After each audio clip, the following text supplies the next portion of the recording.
இன்றைய இன்றைய ஜீவ ஜீவ அப்பம் அப்பம் தேவனுடைய வார்த்தையானது ஜீவனும் வல்லமையும் உள்ளதாயும் இருபுறமும் கருக்குள்ள எந்த பட்டயத்திலும் கருக்கானதாயும் ஆத்மாவையும் ஆவியையும் கணுக்களையும் ஊனையும் பிரிக்கத்தக்கதாக உருவ குத்துகிறதாயும் இருதயத்தின் நினைவுகளையும் யோசனைகளையும் வகையறுக்கிறதாயும் இருக்கிறது.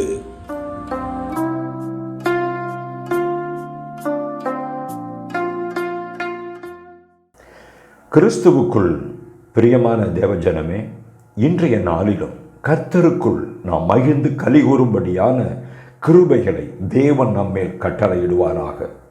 உலகத்தை சார்ந்து அல்ல நம்முடைய சந்தோஷம், கிறிஸ்துவை சார்ந்து இருக்கட்டும் நம்முடைய சந்தோஷம். அதுவே நிலையானதும் நிலைத்திருந்து பெறுகிறதும் நித்தியத்துக்கு நேராய் நடத்துகிறதுமாய் இருக்கும்.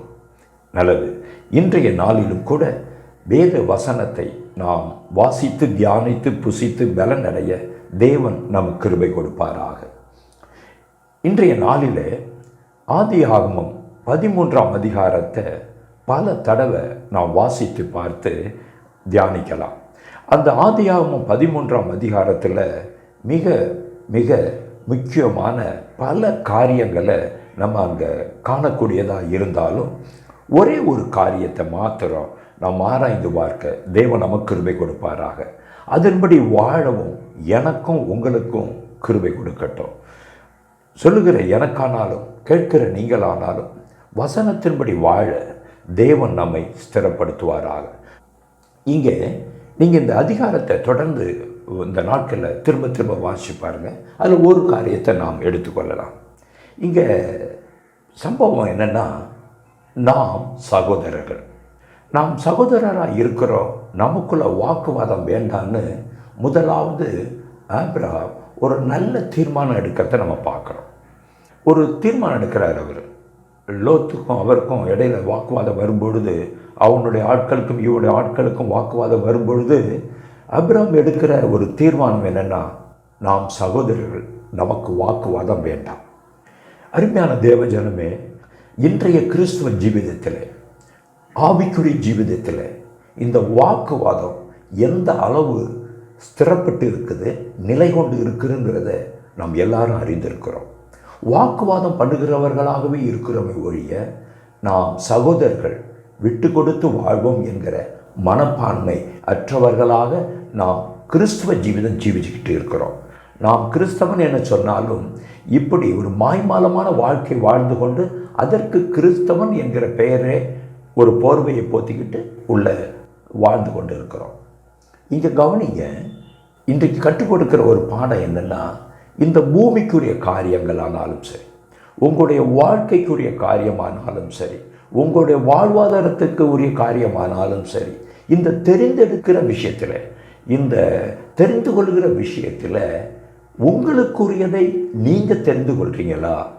உங்களுக்குரியதை தேவன் தெரிந்து கொள்ள விட்டு கொடுத்து, தேவன் எதை உங்களுக்காக தெரிந்து கொண்டாரோ அதை தெரிந்து கொள்ளுகிறீங்களாங்கிறதான் இன்றைய சிந்தனை. நான் திரும்ப சொல்கிறேன், இந்த பூமிக்குரிய காரியத்தில், அது ஒரு வாழ்க்கை துணையாக இருக்கலாம், வியாபாரமாக இருக்கலாம், வாழ்வாதாரத்துக்கு தேவையான காரியங்கள் வேண்டுமானாலும் இருக்கலாம், படிப்பு காரியங்கள் இருக்கலாம், எது வேண்டுமானாலும் இருக்கலாம். இந்த பூமியிலே நாம் வாழ்வதற்கு தேவையான காரியங்களை, வழிமுறைகளை நீங்கள் தெரிஞ்சுக்கிட்டீங்களா? அல்லது தேவன் தெரிந்து கொடுக்கிறதை நீங்கள் தெரிஞ்சுக்கிட்டீங்களா? அதை நீங்களே தெரிஞ்சுக்கிட்டீங்களா? அல்லது தேவன் உங்களுக்கு தெரிந்து கொடுத்ததை நீங்கள் தெரிஞ்சுக்கிட்டீங்களா? இங்கே நின்று நிதானித்து ஆராய்ந்து பாருங்கள். உங்களுக்குரிய வாழ்க்கையை, உங்களுக்குரிய வாழ்வாதாரத்தை, உங்களுக்குரிய வாழ்க்கை துணையை நீங்களே தெரிஞ்சுக்கிட்டீங்கன்னா உங்களுக்கு லோத்து பார்வை இருக்குது, லோத்தின் ஆவி இருக்குதுன்னு அர்த்தம். இன்னைக்கு பசுமையாக இருக்குது, அதனால இன்னைக்கு உள்ளதை வச்சு நீங்கள் தெரிஞ்சுக்கிட்டீங்க. அங்கே அடுத்த நாள் நடக்க போகிற, அடுத்த வருஷத்தில் நடக்க போகிற, வாழ்வின் முடிவில் நடக்க போகிற காரியங்கள் என்னன்னு உங்களுக்கு தெரியாது.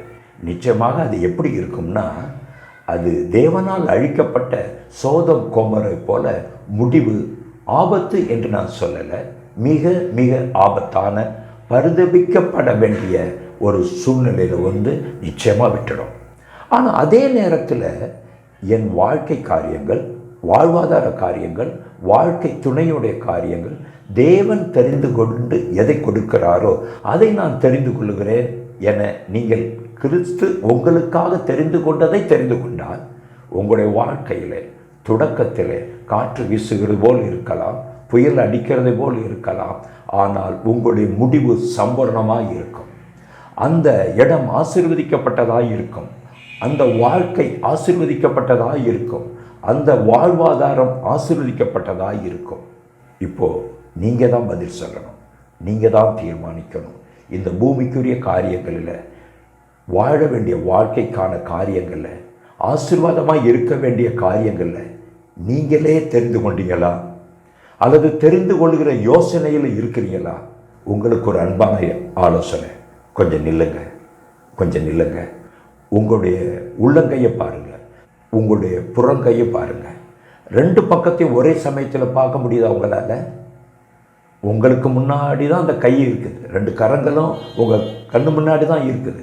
ஆனால் உள்ளங்கையும் புறங்கையும் ஒரே சமயத்தில் பார்க்க முடியாத குறைவான பார்வை உள்ளவர்கள் இருக்கட்டும். உங்களுடைய பிடரியை என்னைக்காவது நீங்கள் பார்த்துருக்கிறீங்களா? உங்களுடைய முதுகை என்னைக்காவது நீங்கள் பார்த்துருக்கிறீங்களா? உங்கள் சரீரத்திலே பார்க்க முடியாத பகுதின்னு இன்னை வரைக்கும் இருக்குது பார்த்தீங்களா? ஒரு மனிதனுடைய இருதயத்தை எப்படி அறிவிங்க? உங்களுடைய துணையை தேர்ந்தெடுக்கிற விஷயத்தில் கலர், முடி, மூக்கு, ஜாதிகள், நிறங்கள், படிப்பு, அந்தஸ்து, இதை வச்சா நீங்கள் தேர்ந்தெடுக்கிறீங்க? இது எல்லாம் மாயை, மாயை, மாயை. கர்த்தர் என்ன சொன்னார்? உள்ளங்கையும் புறங்கையும் பார்க்க முடியாத நீங்களும் நானும் என்னத்தை தெரிந்து கொள்ள போகிறோம்? எப்படி தெரிந்து கொள்ள போகிறோம்? நமக்கு ஆசீர்வாதம்னு எப்படிங்க தெரியும்? வேண்டாம், லோத்தின் ஆவி நம்மை விட்டு விலகட்டும். கண்களுக்கு நன்றதாய் தோன்றுகிற அந்த விஷயம் நம்மை விட்டு நீங்கினால் நலமாக இருக்கும். நம்முடைய வாழ்க்கையை கர்த்தர் பொறுப்பெடுக்கிறார். அவருக்குள் நம்முடைய வாழ்க்கை இருக்கிறபடினாலே நம்முடைய வாழ்க்கைக்கான காரியங்கள் எதுவாக இருந்தாலும், வாழ்வாதாரத்துக்கான விஷயமாக இருக்கலாம், வேலை விஷயமாக இருக்கலாம், திருமண விஷயமாக இருக்கலாம், கர்த்தர் தெரிந்தெடுத்து கொடுக்கிறதை தெரிந்து கொள்கிற நல்ல மனப்பாங்கை, மன ரம்மியத்தை, தேவ சமாதானத்தை தேவன் நம்ம கட்டளையிடுவாராக. தேவன் நம்ம கட்டளையிடுவாராக. நம்முடைய வாழ்க்கையை அவர் பொறுப்படுத்திருக்கிறார். அவர் பொறுப்படுத்திருக்கிறார். அவருக்குள் வாழ்க்கை இருக்கிறது. அந்த வாழ்க்கை மனுஷருக்கு ஒளியாய் இருக்கிறது. அந்த ஒளி இருளை பிரகாசிக்கிறது. இருளானது அதை பற்றி கொள்வதே இல்லை. உன் வாழ்க்கை கிறிஸ்துவுக்குள் இருக்கிறது. உன் வாழ்க்கை கிறிஸ்துவுக்குள் இருக்கிறது.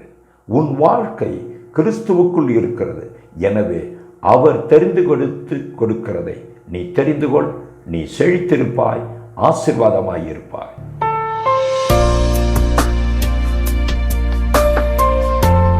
தான் வாழ்க்கை நல்லா இருக்கணுங்கிறதுக்காக ஒன்றை ஒருவன் தெரிந்து கொண்டா மணல் மூட்டையை தூக்கி தலையில் வச்சுக்கிட்டது போல தான்.